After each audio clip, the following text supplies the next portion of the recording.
ॐ सहनाववतु सहनौ भुनक्तु सह वीर्यङ्करवावहै तेजस्विनावधीतमस्तु मा विद्विषावहै।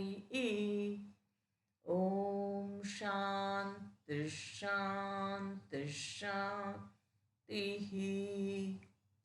सर्ववेदान्तसिद्धान्त गोचरं तमगोचरं गोविन्दं परमानन्दं सद्गुरुं प्रणतोऽस्म्यहम्।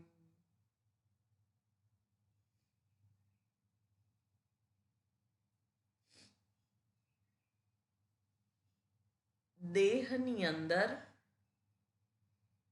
આત્મબુદ્ધિ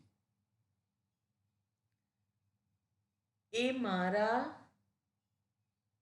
સંઘર્ષનું પીડાનું સ્થાન છે, મૂળ છે એવું કહીએ તો પણ ચાલે. કેમ? કારણ કે હું સ્વભાવથી અજર છું, અમર છું. મારે મરવું નથી. મારે નહીં, કોઈ પણને મરવું નથી. પ્રત્યેક જીવ એક મચ્છર હોય અને આપણા શરીર ઉપર સફળતાપૂર્વક લેન્ડિંગ કરે અને એને થાય કે આ લોહી પીવા જેવું છે, અને પછી આપણો હાથ જો ત્યાં પહોંચ્યો તો એ ઉડી જાય છે. કેમ? એને મરવું નથી, એને પણ જીવવું છે. તેવી જ રીતે પ્રત્યેક જીવને કોઈને મરવું નથી, અને મનુષ્યને તો એ વાત કહેવી પડે એવી જ નથી. આપણે બધાય જાણીએ છીએ. કેમ એવું છે? કારણ કે મૃત્યુ મારા સ્વભાવમાં નથી. મારું સ્વરૂપ શું છે? અજર, અમર, નિત્ય હોવું એ મારું સ્વરૂપ છે. અને દેહ કેવો છે? એક કાળે છે, એક કાળે નહીં હોય. એ જન્મવા ને મરવા વાળો છે. અને માટે શું થાય છે? એ દેહમાં જ્યારે હું બુદ્ધિ કરું છું ત્યારે એના આધારે હું જ્યારે પોતાને ઓળખું છું કે હું આટલો છું, તો અનેક પ્રકારના દુઃખ, પીડા વગેરે મને પ્રાપ્ત થાય છે. અને એટલા માટે શાસ્ત્ર કહે છે કે જે તને અસ્વીકાર્ય છે, જે મૃત્યુ તારે નથી જોઈતું, અને એટલા માટે આપણે શું કરીએ? કોઈક જગ્યાએ દાન આપીએ તો કહીએ કે અહીંયા મારું નામ રહેવું જોઈએ. આપણા સંતાનો થ્રુ આપણે રહેવાની ઈચ્છા કરતા હોઈએ છીએ કે મારું નામ તો રહેશે ને.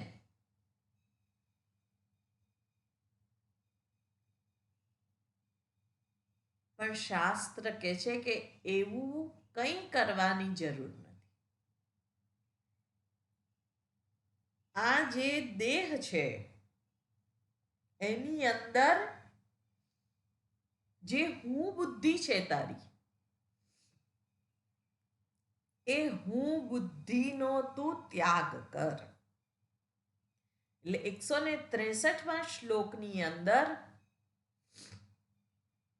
આપણે જોઈ રહ્યા હતા, એમાં કે છે અત્ર આત્મબુદ્ધિમ ત્યજ મૂળ બુદ્ધે. હે મૂળ બુદ્ધિ, મૂળ બુદ્ધિ એટલે જે વિચારવાને સક્ષમ નથી તે. અત્ર અહીંયા આગળ એટલે આ શરીરમાં, આત્મબુદ્ધિમ હું બુદ્ધિ, આ હું છું, એવી બુદ્ધિનો ત્યાગ કર. શરીરનો ત્યાગ કરે એવું નથી કહ્યું. શરીરનો ત્યાગ તો સંભવિત પણ નથી, અને જે વ્યવહારથી વેગળું હોય શાસ્ત્ર એ કહેતા પણ નથી. એટલે જે શાસ્ત્ર પાસે નથી આવ્યા, શાસ્ત્ર શું કહે છે એવું જેણે નથી જાણ્યું, એ લોકો બહુ અઘરું છે. આ જ્ઞાન માર્ગ તો બહુ અઘરો, એના કરતા ભક્તિ માર્ગ સહેલો છે એવું કહેતા હોય છે. અથવા તો એવું કહેતા હોય છે કે આ જ્ઞાનમાં તો કંઈ બહુ ખબર પડે નહીં, આપણે ભક્તિ સારી, એમાં ભજન કરીએ એટલે ભગવાનની પ્રાપ્તિ એની જાતે જ થાય. શાસ્ત્ર કહે છે અનેક માર્ગ ભલે તું કહેતો, પણ તને પોતાને જાણવા માટે જ્ઞાન સિવાય બીજો કોઈ ઉપાય નથી. તું જે છે એને શું કરવાનું?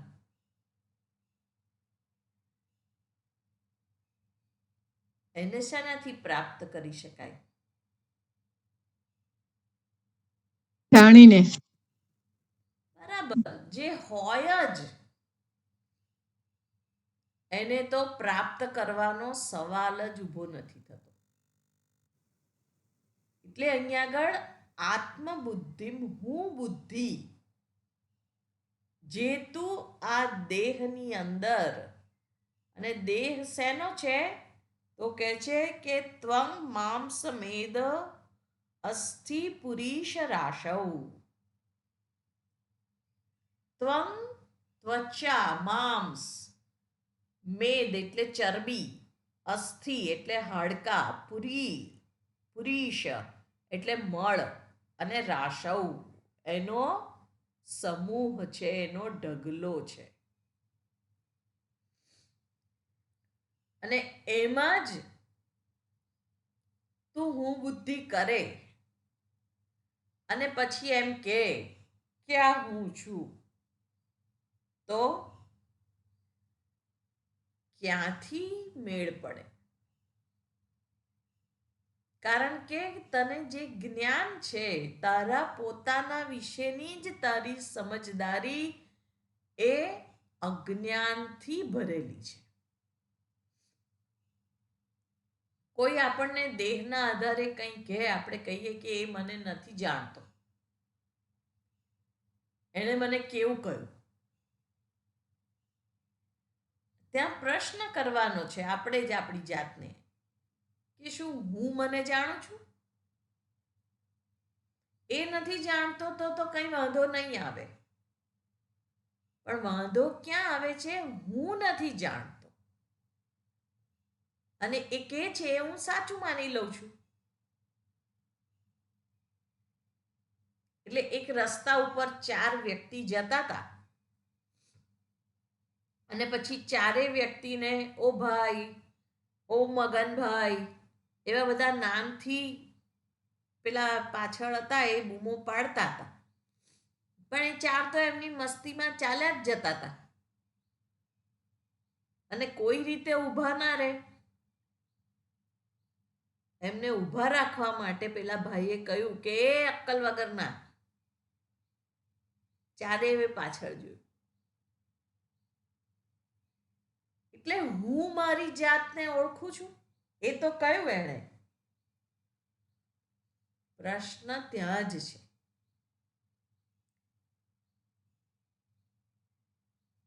આ જે કંઈ ચરબી હાડકાથી બનેલો એક માળો છે, જે જન્મવા અને મરવા વાળો છે, જેમાં ક્ષણે ક્ષણે પરિવર્તન આવે છે,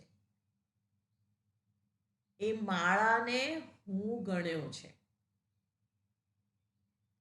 અને પછી દુઃખી થઈ રાખે છે. કેમ? કારણ કે એ સ્વીકાર્ય નથી.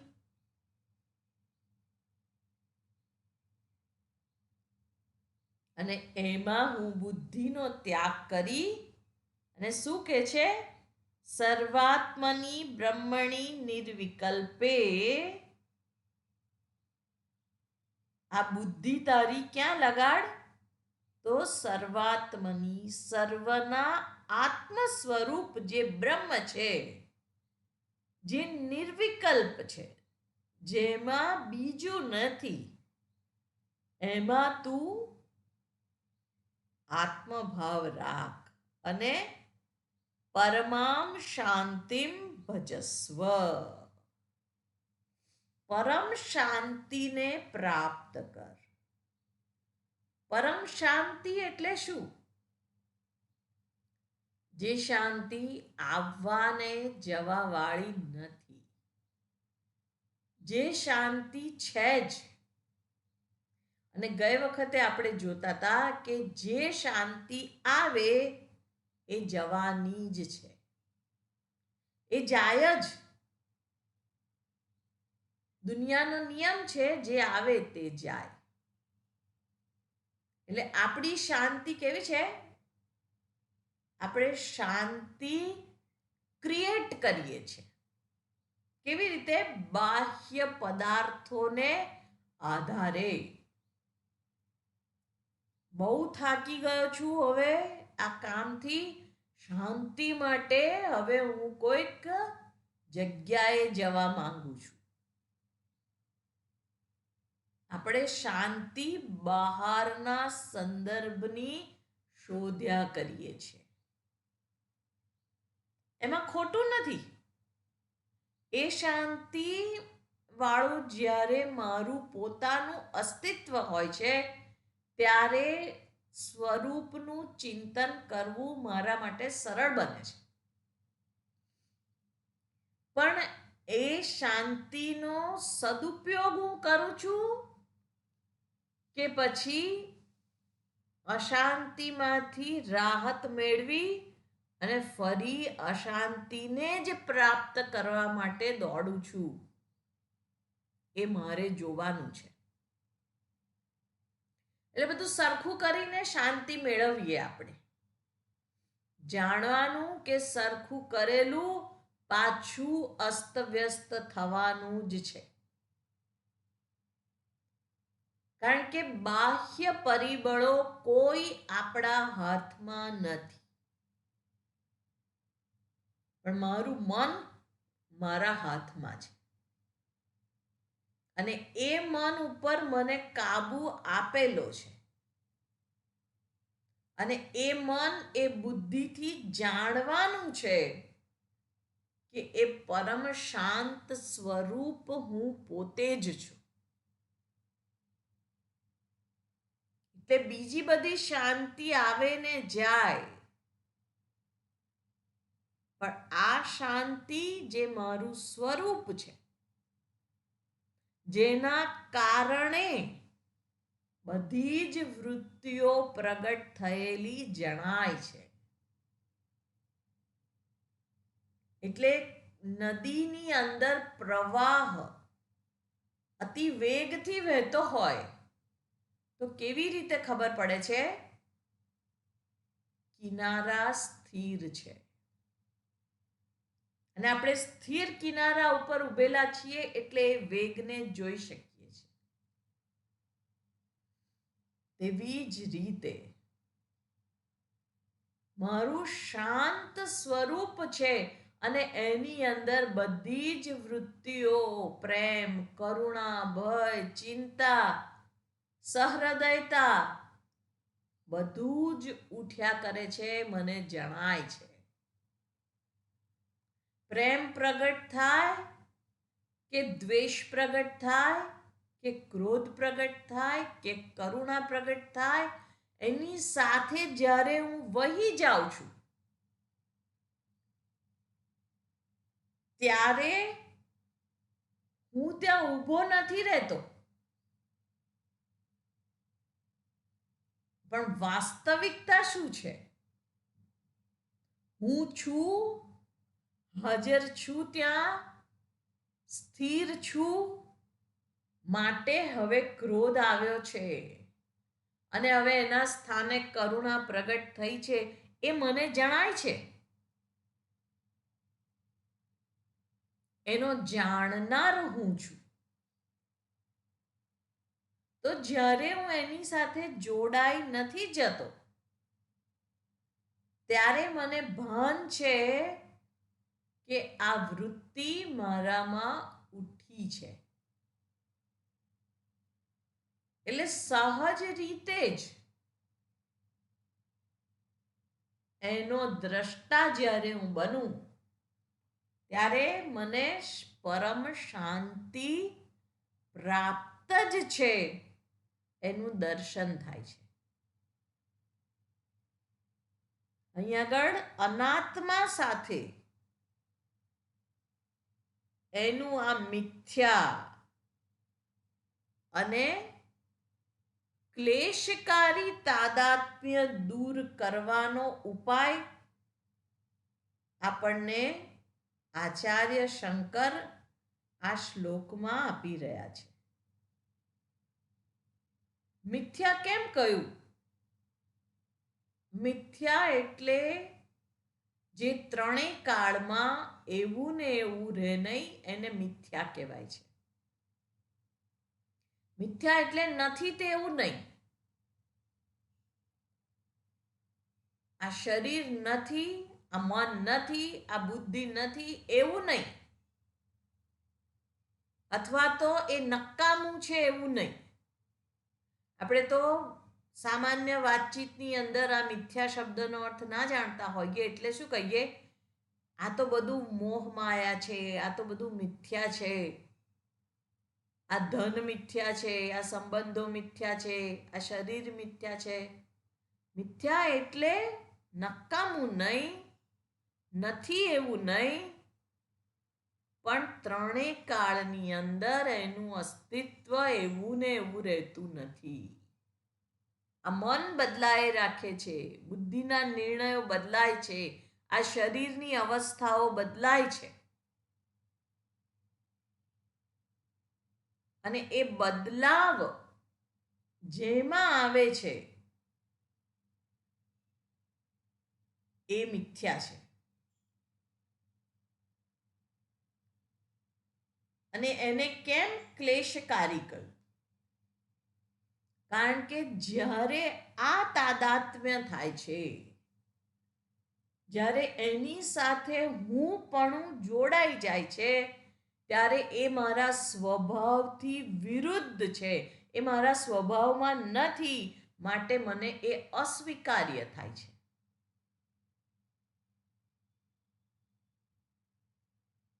એટલે વાસ્તવમાં કંઈ છોડવાનું નથી કહેતા.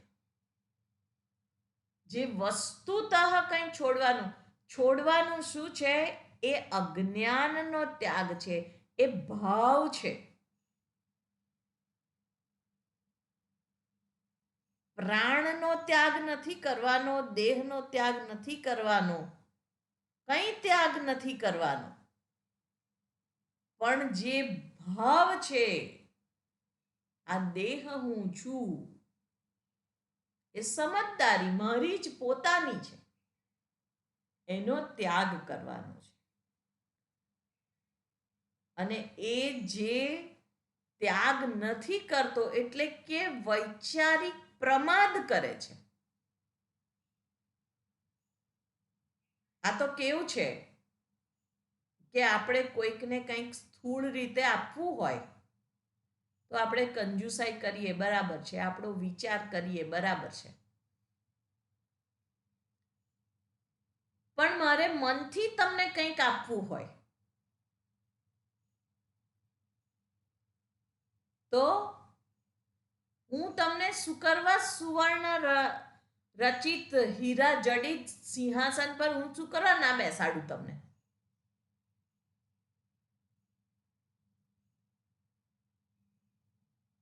અહીંયા એવી જ કંઈક વાત છે. આ મનથી જે સમજદારી છે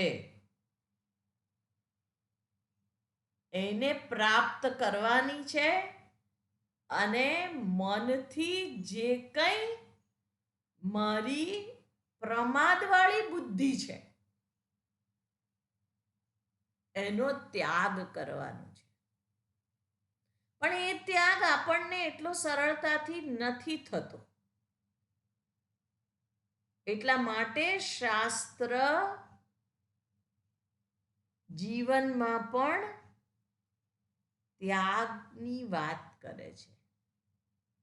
કારણ કે આપણું મન, આપણી બુદ્ધિ કંઈક કરીને જ કંઈક મળે એવા અનુભવથી ટેવાઈ ગયેલી છે. એનાથી જ એ ટેવાઈ ગઈ છે. એટલે આપણને થાય કે કંઈક કર્યા વગર તો કેવી રીતે મળે. એટલે શાસ્ત્ર કરવાની વાત કરે છે. અને તું કર, ત્યાગ કર, દાન કર, તું કરી જો, એમાંથી તારું ક્યાં કશું ઓછું થવાનું છે. તારું સ્વરૂપ પરિપૂર્ણ છે. પૂર્ણમદઃ પૂર્ણમિદમ, અને પૂર્ણમાંથી કંઈ લઈ લેવામાં આવે તો પૂર્ણમાં ઓછું નથી થતું. એને જ પૂર્ણ કહેવાય કે જેમાં કંઈ ઓછું નથી. અને પૂર્ણમાં કંઈ ઉમેરો કરવામાં આવે તો પણ પૂર્ણ જ રહે છે. પૂર્ણસ્ય પૂર્ણમાદાય પૂર્ણમેવ અવશિષ્યતે. તો પૂર્ણ છે. આ શરીર, મન, બુદ્ધિ સાથે તું પૂર્ણ છે. જેવી બુદ્ધિ છે, જેવું શરીર છે, જેવું મન છે, એની સાથે તું પૂર્ણ છે. કારણ કે શરીર, મન, બુદ્ધિ વડે હું કદીએ આ શરીરથી અજર અમર ના થઈ શકું, મનથી પરમ સુખી ના થઈ શકું, બુદ્ધિથી સર્વજ્ઞ ના થઈ શકું. કદીએ ના થઈ શકું. પણ છતાંય તું પૂર્ણ છે. એની અધૂરપની સાથે તું પૂર્ણ છે. કારણ કે એ તું નથી, તું એનો જાણનારો છે. શરીરમાં થતા પ્રત્યેક પરિવર્તનનો તું દ્રષ્ટા છે. મનની વૃત્તિઓનો તું દ્રષ્ટા છે.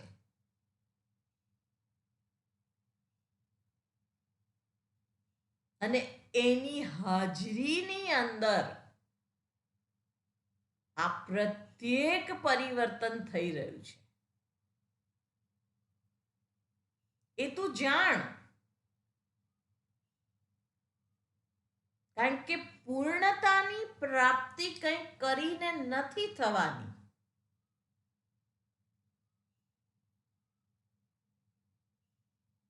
એટલે માટે અહીંયા આગળ શાસ્ત્ર આપણને કહી રહ્યા છે કે આ મળપૂર્ણ દેહમાં જે આત્મબુદ્ધિ છે તેને દૂર કરી અને સાચી દિશામાં, એટલે કે અવિકારી, જેમાં કોઈ વિકાર નથી. વિકાર એટલે પરિવર્તન, બદલાતું નથી, જે છે એવું ને એવું જ છે.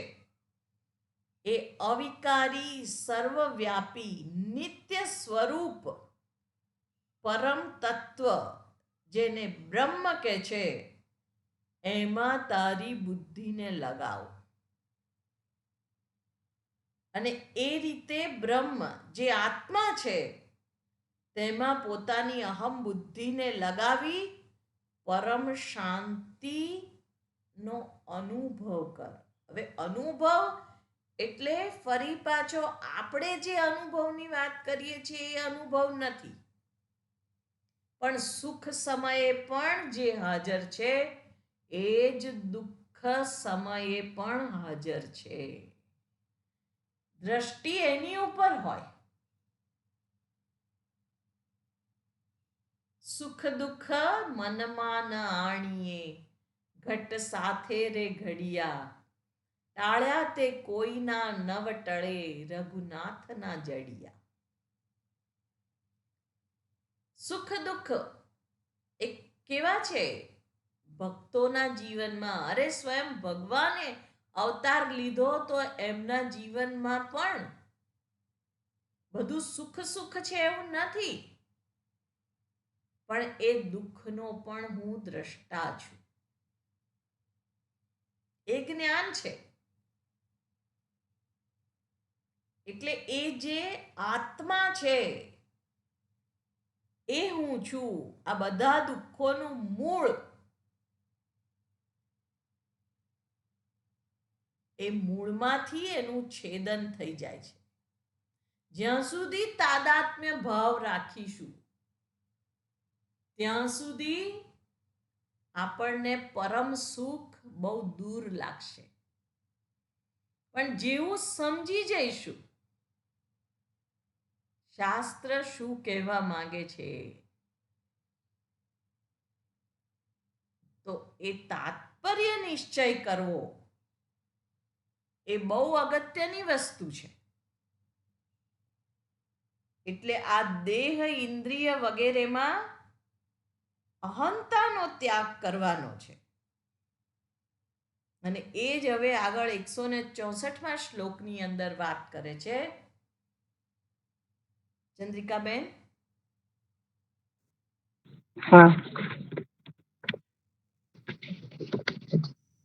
દેહેન્દ્રિયાદા વસતિ પ્રમોદિતામ વિદ્વાન હંતામ ન જહાતિ યાવત તાવન્ન તસ્યાસ્તિ વિમુક્તિ વાર્તા યસ્ત્વેષ વેદાંતનયાંતદર્શી. દેહેન્દ્રિયાદા વસતિ એટલે અહીંયા સંધિ થયેલી છે. દેહેન્દ્રિયાદૌ અસતિ. દેહ ઇન્દ્રિય આદૌ શરીર અને ઇન્દ્રિયો વગેરેમાં અસતિ એ કેવા છે? અસત છે. એમાં ભ્રમોદિતા ભ્રમ ઉદિતા મોહથી ઉત્પન્ન થયેલી જે બુદ્ધિ છે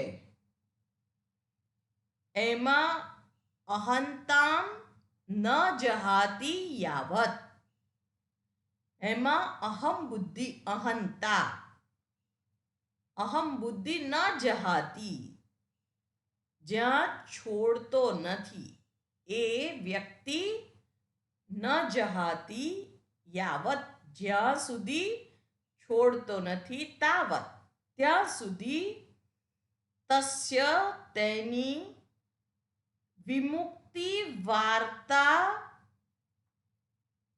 ન અસ્તિ. મોક્ષની વાત પણ નથી હોતી. એટલે મુક્તિની કોઈ વાત નથી થતી, મુક્તિનો પ્રશ્ન ઉત્પન્ન નથી થતો. પણ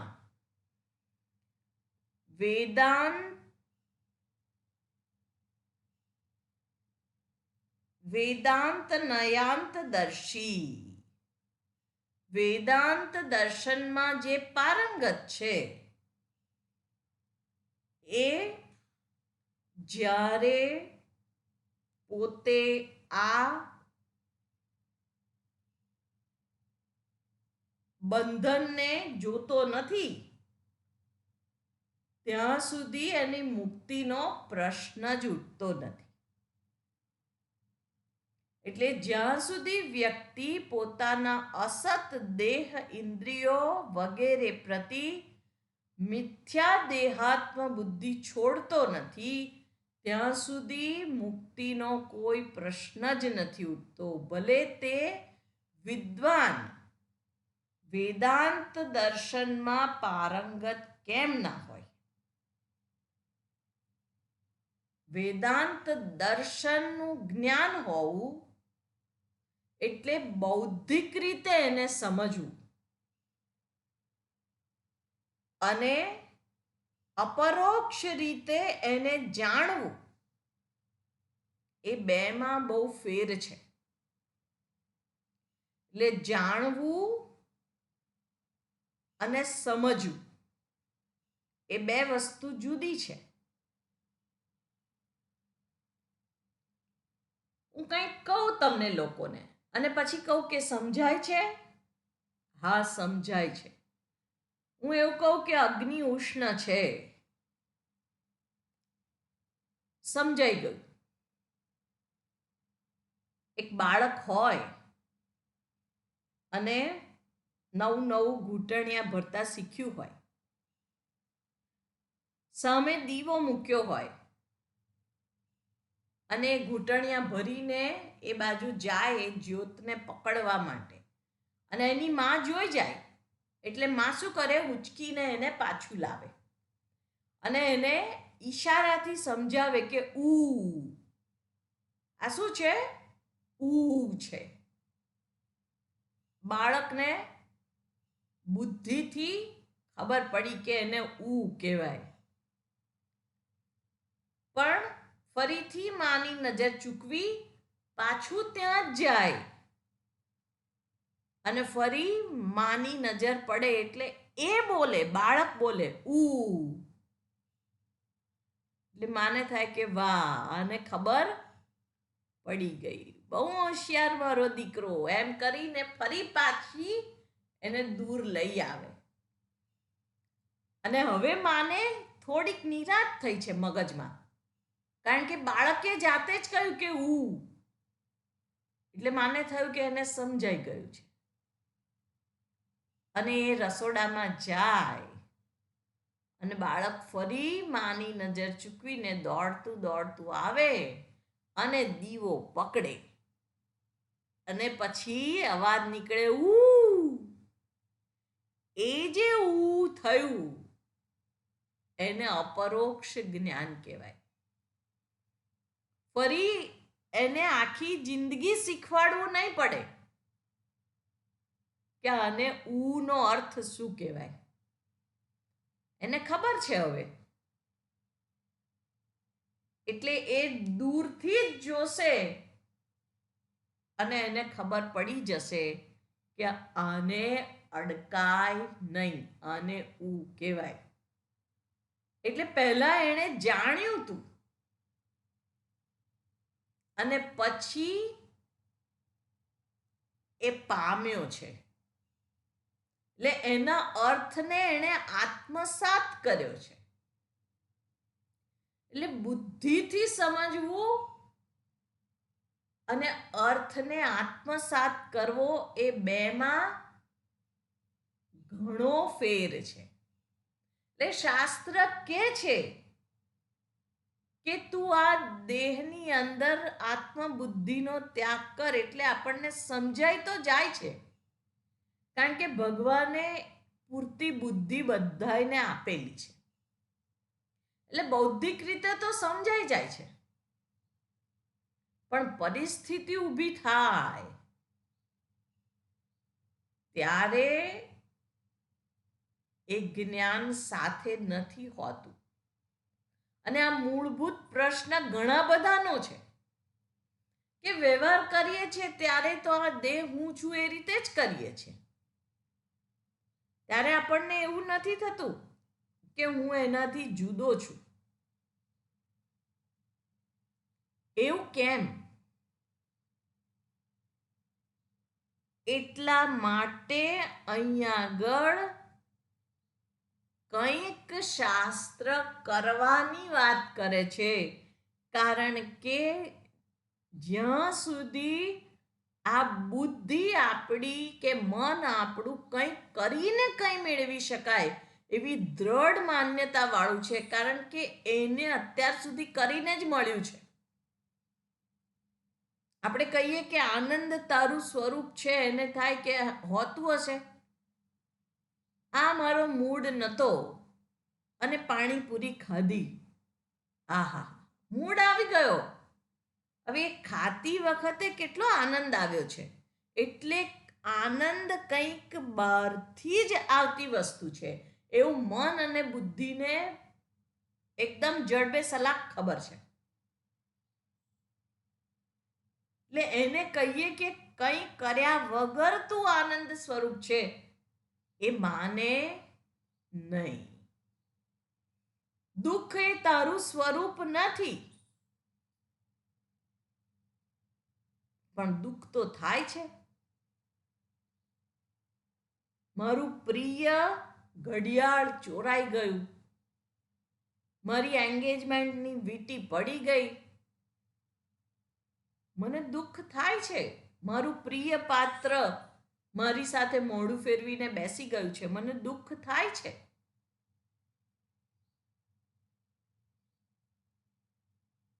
એટલે વ્યવહારની અંદર જ્યારે હું આવું છું ત્યારે આ દુઃખની માત્રા મારી ઓછી નથી થતી. રડવું આવે છે, ખોટું લાગે છે, મન ધમ પછાડા કરે છે, તો શું કરવું? એટલે અહીંયા આગળ કે છે કે વેદાંત દર્શનમાં એને વિદ્વાન કયો છે, અને એ વિદ્વાન વેદાંત દર્શનમાં પારંગત, એટલે લેક્ચર પણ આપતો હોય, મારી જેમ સત્સંગ કરાવતો હોય, વેદાંત દર્શનનું જ ચિંતન મનન અધ્યયન, પણ જ્યાં સુધી એમાં મારી નિષ્ઠા નથી, એટલે કે જ્યાં સુધી મને પોતાને સમજાયું નથી, ત્યાં સુધી બુદ્ધિથી જાણી લીધું, એનો કોઈ અર્થ સરતો નથી. એટલે અવિદ્યા જે છે એના કારણે આ આવરણો છે, દેહ આત્મ બુદ્ધિ.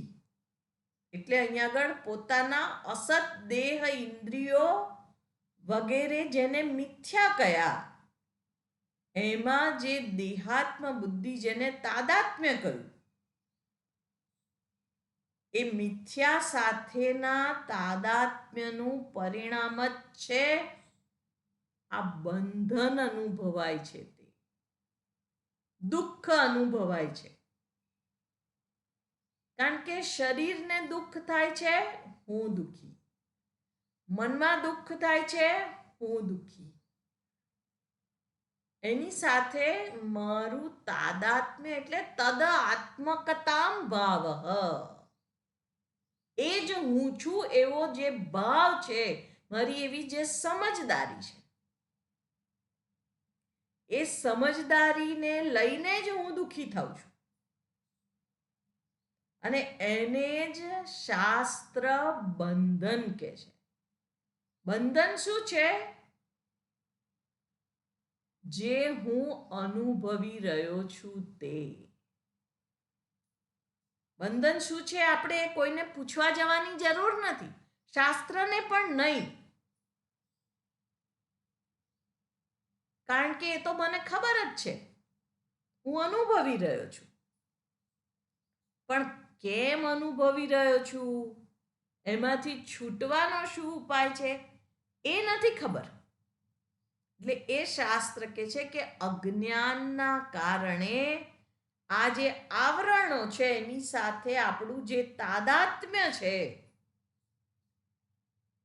એના પરિણામે બંધન અનુભવાય છે. અને જ્યાં સુધી કારણ દૂર કરવામાં ના આવે ત્યાં સુધી કાર્ય દૂર થતું નથી. અને કારણ શું છે? અવિદ્યા. બધાનું મૂળ અવિદ્યા છે.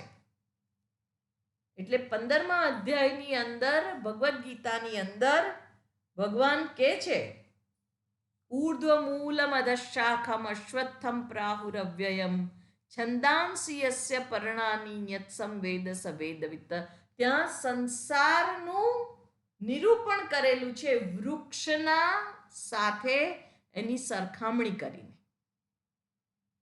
અશ્વત્થ, શ્વઃ એટલે કાલે, આવતીકાલે, અને અશ્વત્થ જે આવતીકાલે છે એવું ને એવું નથી રહેવાનું. એવું સંસાર રૂપી જે વૃક્ષ છે એના મૂળિયા ઉપર છે. ઉપર એટલે આકાશમાં નહીં. બધા વૃક્ષના મૂળ નીચે હોય છે, જમીનમાં. આ વૃક્ષને ઉલટું બતાવ્યું છે. એના મૂળ ઉપર છે. ઉપર એટલે સૂક્ષ્મ છે. અને એનું કારણ સૂક્ષ્મ છે. કાર્ય આ સંસાર આપણને અનુભવ સિદ્ધ છે. પણ એને કેવી રીતે? અસંગ શસ્ત્રેણ દૃઢેન છિત્વા. એમાં જ કહે છે કે આ જે સંસાર રૂપી વૃક્ષ છે એને અસંગતા રૂપી શસ્ત્રથી એટલે કે વૈરાગ્ય રૂપી શસ્ત્રથી દ્રઢતાપૂર્વક એક ઘાને બે કટકા, દ્રઢતાપૂર્વક તું એનું છેદન કરી દે. એ જ વાત અહીંયા આગળ કહે છે કે જે આપણું મિથ્યા તાદાત્મ્ય છે ત્યાં સુધી આ સંસારના બંધન છે. પણ જ્યારે આ દેહાત્મ બુદ્ધિનો ત્યાગ કર્યો એ જ મુક્તિ છે. એટલે અસંગ શસ્ત્રથી જ આ મુક્તિ, એટલે કે જે કંઈ છે એને વૈરાગ્યથી યુક્ત કરવાનું છે. અને વૈરાગ્ય એટલે ફરી કહું છું કે વૈરાગ્ય એટલે હળે હળે નહીં. કંઈ નકામું નથી. કારણ કે આ સૃષ્ટિ એ પરમાત્માનું સર્જન છે અને પરમાત્મા જ સૃષ્ટિ રૂપે પ્રગટ થયેલો છે. તો એમાં કંઈ નકામું નથી. પણ એટલું જ સત્ય છે કે કંઈ કામનું પણ નથી. નકામું નથી એટલે આપણને એમ થાય કે ઓહો તો બધું કામનું જ છે ને, એટલે આપણે એને વળગવા દોડીએ છીએ. આ મારા કામનું છે, આ મારા કામનું છે, આ મારા કામનું છે, અને પકડી રાખવાની મથામણ ચાલુ થઈ જાય. ભગવાન કહે છે એ તું ગમે તેટલું પકડી રાખીશ પણ એ અશ્વત્થ છે. શ્વેન તિષ્ઠતિ. આવતીકાલે એવું ને એવું રહેવાનું નથી. ગમે તેટલું કર, એ બદલાતા સ્વભાવ વાળું છે. એટલા માટે જ કહ્યું કે જગત ભાગી છૂટવા જેવું ખરાબ નથી અને વળગવા જેવું સારું નથી. પણ થાય વળગી પડીએ. ભગવાન કહે છે મિથ્યા છે અને નકામું નથી, કારણ કે એ સ્વરૂપે હું જ પ્રગટ થયેલો છું. એટલે આ મિથ્યા જે છે એને મિથ્યા જાણીને એમાંથી છૂટી શકાય. અને મિથ્યાને મિથ્યા જાણવું એને જ યથાર્થ દ્રષ્ટિ કહેવામાં આવે છે, એને જ વૈરાગ્ય કહેવામાં આવે છે.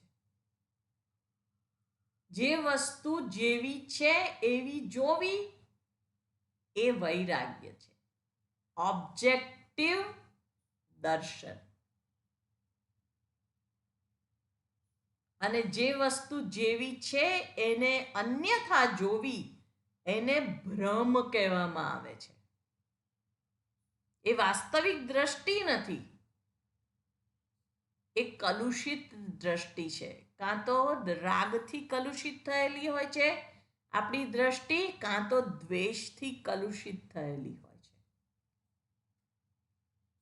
દ્વેષ હોય એટલે આપણે એને દૂર ધકેલવા માટે પ્રેરાઈએ છીએ, રાગ હોય ત્યાં વળગવા માટે પ્રેરાઈએ છીએ. આપણા જીવનની અંદર જ્યારે જગત સાથે આપણે વ્યવહારમાં આવીએ છીએ ત્યારે આ બે જ રીતે આપણે વ્યવહાર કરતા હોઈએ છીએ. કાં તો રાગ છે એટલે હું ને મારું ને મારા, અને કાં તો દ્વેષ છે, આ મારું નથી,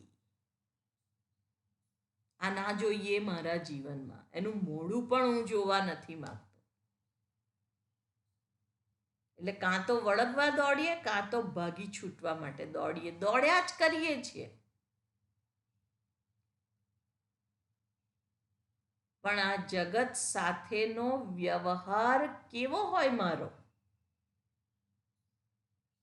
એટલા માટે પૂજા, અર્ચના, ઉપાસના, જપ, વ્રત, નિયમ કેમ છે? કારણ કે જે વ્યવહાર હું પરમાત્મા સાથે કરું છું એ જ આ સૃષ્ટિ રૂપે પ્રગટ થયા છે, તો વ્યવહાર કાળે પણ એ જ મારી દ્રષ્ટિ બની રહે,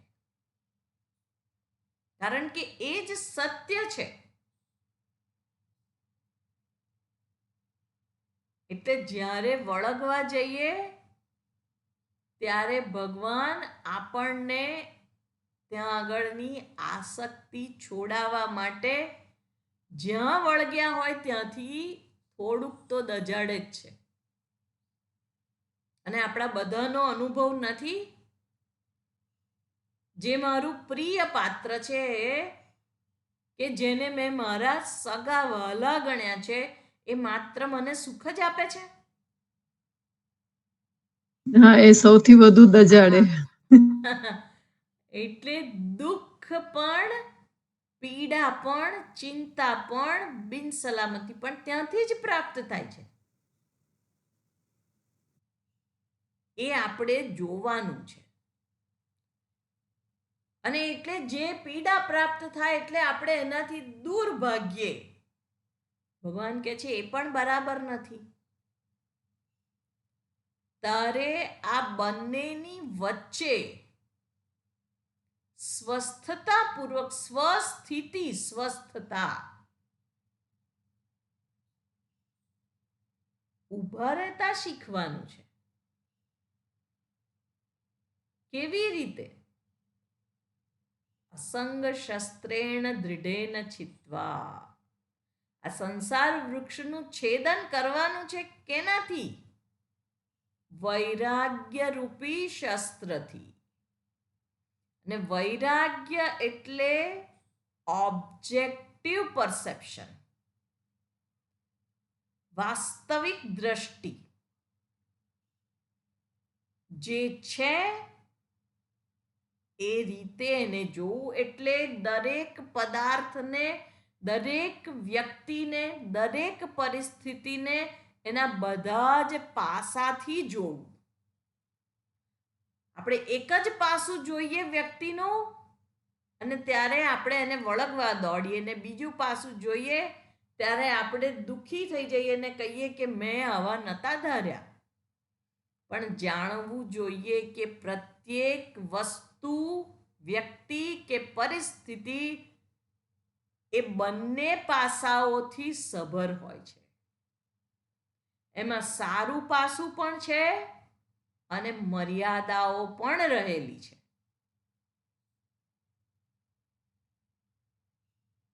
ખરાબ નથી બોલતી, હા, મને ખબર છે સારાનો વિરોધી શબ્દ ખરાબ થાય, ખરાબ નથી, પણ એ મર્યાદા વાળું છે. અને કેમ મર્યાદા રહેલી છે? કારણ કે જેને સારું સમજીને વળગવા જાઉં છું, ભગવાન કહે છે ત્યાં વિચાર કર. શેને વળગવા જાય છે? શરીરને, મનને, બુદ્ધિને? શેને વળગવા જાય છે તું? અને એ મન, બુદ્ધિ, શરીર તો મર્યાદા વાળું જ છે. એટલે એના વાસ્તવિક સ્વરૂપને તું જાણ. કોઈ પણ વ્યક્તિ જે મનુષ્ય તરીકે જન્મેલી છે, એ બંને એના પ્લસ માઇનસ બંનેથી એ યુક્ત જ છે. અને એને જેવી છે એવી નથી જોતા, એટલે ભ્રમયુક્ત દ્રષ્ટિથી જોઈએ છે આપણે. અને એ ભ્રમ જ, કારણ કે ખોટી દ્રષ્ટિ છે, ખોટી સમજદારી છે, એટલે એ તૂટવાની જ છે. ભગવાન કહે છે સાચું શું છે? બ્રહ્મની દ્રષ્ટિ એ સાચી છે. અને બ્રહ્મની દ્રષ્ટિ, આત્મદ્રષ્ટિ કેવી રીતે પ્રાપ્ત થાય? વેદાંત અધ્યયનથી જ પ્રાપ્ત થાય. એનાથી જ આ સમજદારી પ્રાપ્ત થાય છે કે આ દેહ ઇન્દ્રિયથી વિલક્ષણ જે મારું સ્વરૂપ છે એ જ આ સર્વનું સ્વરૂપ છે. સર્વનું, કોઈ એકનું નહીં. એટલે એને પ્રેમ કહેવાય છે. જે દ્રષ્ટિથી હું મારા સંતાન કે મારા પ્રિય પાત્ર સાથે વ્યવહાર કરું, એ જ વ્યવહાર હું સમષ્ટિની સાથે કરું. એ પ્રેમ છે. સર્વના માટેનો સમાન રાગ એ વૈરાગ્ય છે. અને એ જ અંતિમ સત્ય છે. એટલે એ આત્મ તત્વનો અપરોક્ષ અનુભવ, જેને આપણે આત્મ સાક્ષાત્કાર કહીએ. આત્મ સાક્ષાત્કાર એટલે બીજું કંઈ નથી થતું. આ સમજદારી પ્રાપ્ત થાય એને આત્મ સાક્ષાત્કાર કહેવાય છે. એટલે એ થાય ત્યાં સુધી વેદાંત દર્શનમાં પારંગત કેમ ના હોય, પણ એની મુક્તિનો કોઈ પ્રશ્ન નથી. એને પોતે બંધનમાં જ અનુભવાય છે, એક નહીં તો બીજી પરિસ્થિતિ. એટલે આપણે કહીએ કે આ તો હવે ઉલમાંથી ચૂલમાં પડ્યા જેવું છે. એક પરિસ્થિતિમાંથી બીજી પરિસ્થિતિની અંદર એક પૂરું થાય ત્યાં કંઈક ને કંઈક આવતું જ હોય. પણ કદી વિચાર્યું છે કે એવું જગત કેમ બનાવ્યું છે ભગવાને? કારણ કે ભગવાન તો સર્વશક્તિમાન છે. તો એણે આવું જગત કેમ બનાવ્યું? આપણને દર્શન કરાવવા માટે, આપણને ભાન કરાવવા માટે કે બધું જ અનિત્ય છે. અને તું નિત્યની શોધ કરે છે.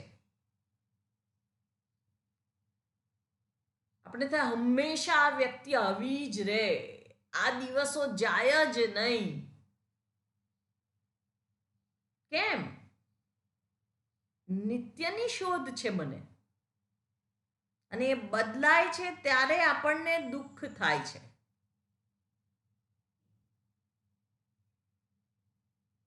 ભગવાન કહે છે તું જાણી લે કે એ બદલાવાના સ્વભાવ વાળું જ છે.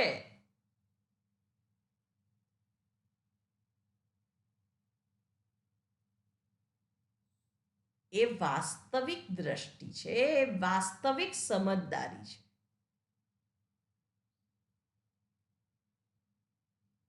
એટલે આ દેહ પ્રત્યેનું તાદાત્મ્ય, ઇન્દ્રિય પ્રત્યેનું જે તાદાત્મ્ય છે, મન બુદ્ધિ પ્રત્યેનું જે તાદાત્મ્ય, ભગવાન એનો ત્યાગ કરવાનું કહે છે. અને એ તાદાત્મ્યનો ત્યાગ એ જ મુક્તિ છે.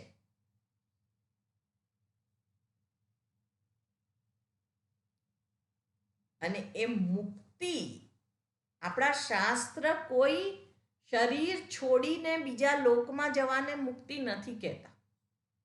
મુક્તિ અત્યારે અહીંયા જ આ અવસ્થામાં જ છે. અને મારા ગુરુજી તો કહે છે કે જો એ અહીંયા અત્યારે નથી તો ક્યાંય ક્યારેય નથી. કારણ કે ભવિષ્યમાં તું મુક્ત થઈશ એવું આપણા શાસ્ત્ર નથી કહેતા. તત્વમસી, તું છો એવું કે છે. તત્વમ ભવિષ્યસી એવું નથી કહેતા.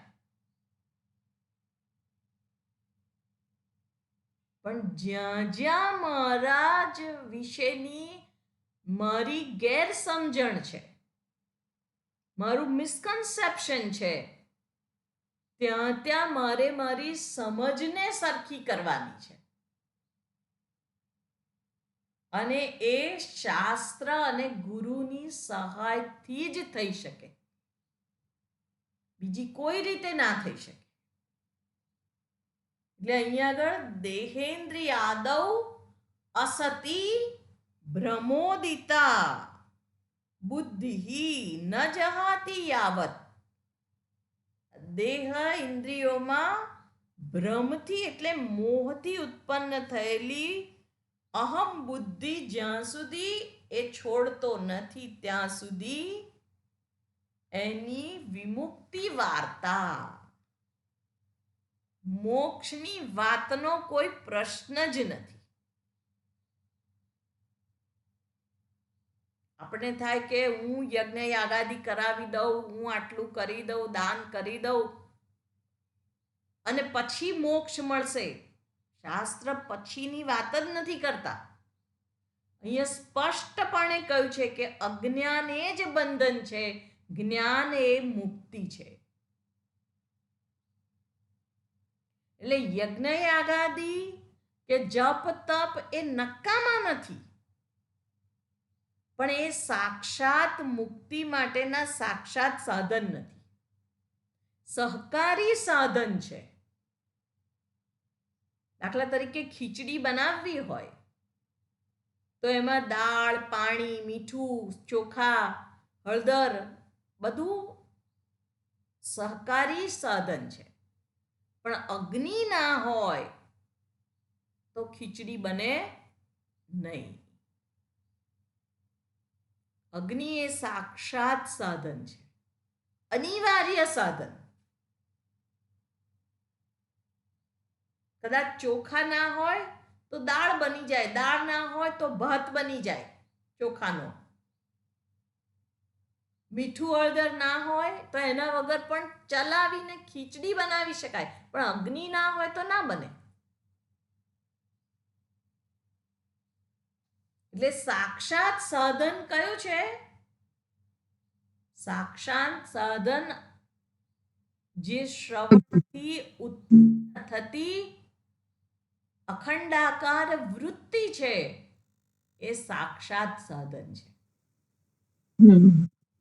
અને એ જ મોક્ષ માટે જરૂરી છે. એટલે મોક્ષ એ કોઈ મર્યા પછીની સ્થિતિ નથી, પણ એ યજ્ઞ યાગાદિ જે છે એ મને આ જ્ઞાન મેળવવા માટે મારું મન, મારું અંતઃકરણ એ સક્ષમ બનાવે છે. એ સહકારી સાધન છે.